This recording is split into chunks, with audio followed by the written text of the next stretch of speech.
Hello student, this is Akanksha Sharma. You are watching my YouTube channel. और आज मैं आपके लिए लेके आई हूँ टीएस ग्रेवाल का क्वेश्चन नंबर है ये आपका।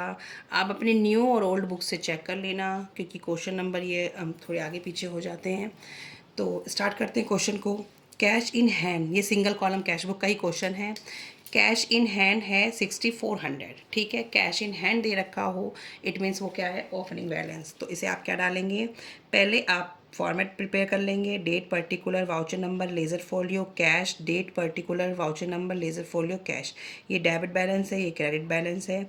और क्या करना है, डेबिट बैलेंस आपका क्या होता है, रिसीप्ट साइड। क्रेडिट बैलेंस आपका पेमेंट साइड। ये आपको पहले से ही पता होना चाहिए, जो पैसा आ रहा है डेबिट, जा रहा है क्रेडिट, ठीक है।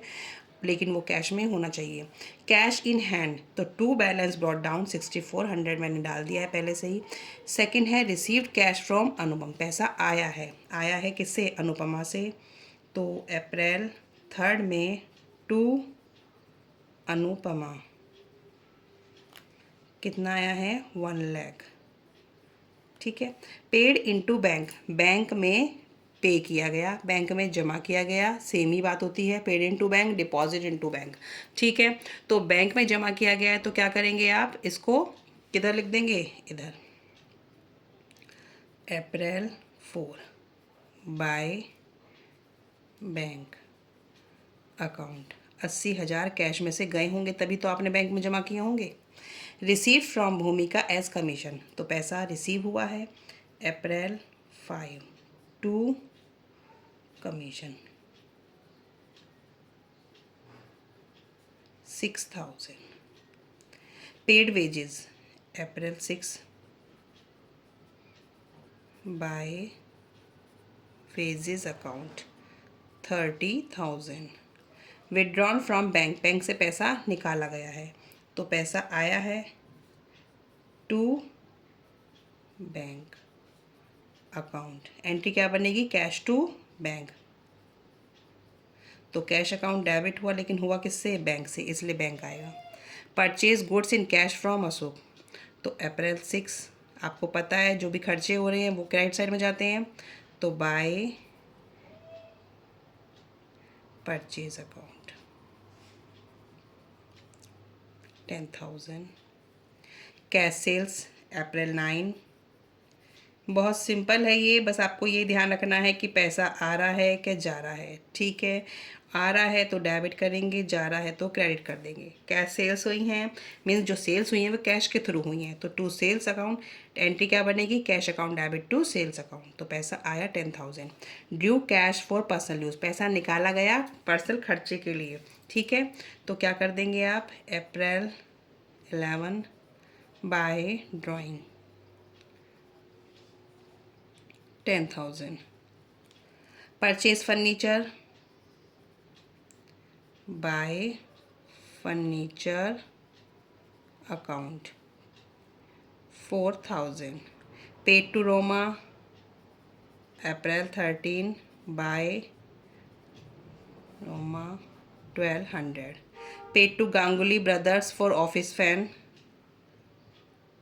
अप्रैल 14 bye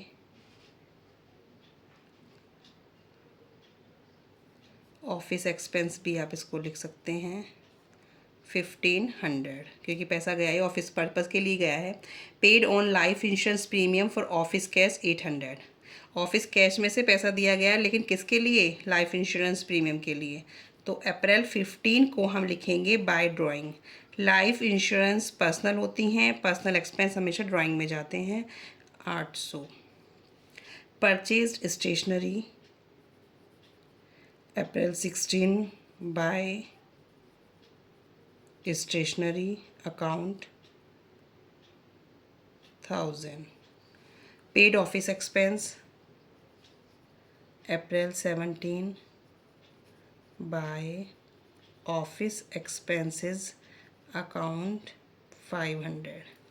paid electricity charge April 19 by electricity charges account 100।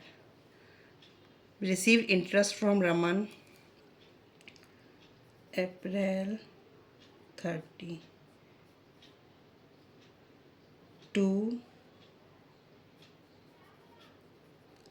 Interest 500। ठीक है, यहाँ तक तो सारी एंट्री आपकी सिंपल थी। बहुत सारे एक्सपेंसेस थे तो एक्सपेंसेस जगह पे डाल दिए हैं, और बहुत सारी जो इनकम साइड थी वो इधर डाल दिए हैं। ठीक है, अब ये है कि इसका टोटल करेंगे आप। इसका टोटल करने से पहले एक लाइन पढ़ लें, deposit all cash in bank excess of minimum cash balance 2000। तो जो कैश बैलेंस रखना है वो कितना रखना है 2000। तो अप्रैल 30 में एक एंट्री बनेगी बैंक अकाउंट, और एक बनेगी आपकी by balance carried down. Balance carried down में हमें कितना रखना है 2000, और जो एक्सेस बचेगा वो सारा बैंक में डिपॉजिट कर देना है, तो कैश में से निकाल देना है। ठीक है, तो लेकिन पहले हमें कैलकुलेशन करनी पड़ेगी। अब इसका हम टोटल करेंगे। इसका टोटल मेरा आएगा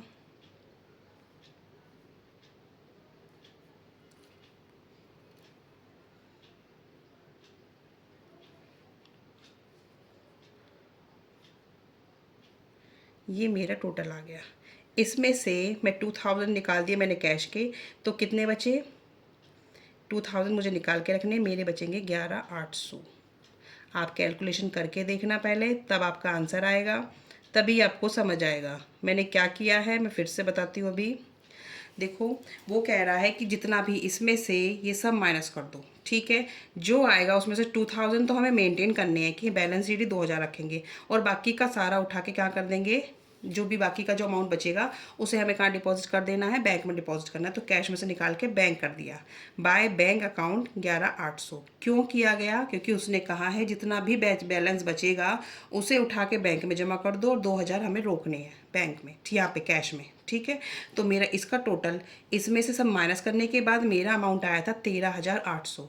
13800 में से मुझे 2000 तो बैलेंस यहाँ रखना है, क्योंकि मेंटेन करने के लिए बोला है मिनिमम कैश बैलेंस 2000, और जो रिमेनिंग बचा तो 13800 में से 2000 तो मैंने रख लिए, 11800 को मैंने क्या किया, बैंक में जमा करना है, तो यहाँ से बाय बैंक करके 11800 दिखा देंगे। ठीक है, इस कैलकुलेशन को आप करके देखना, तभी आपको समझ आएगा।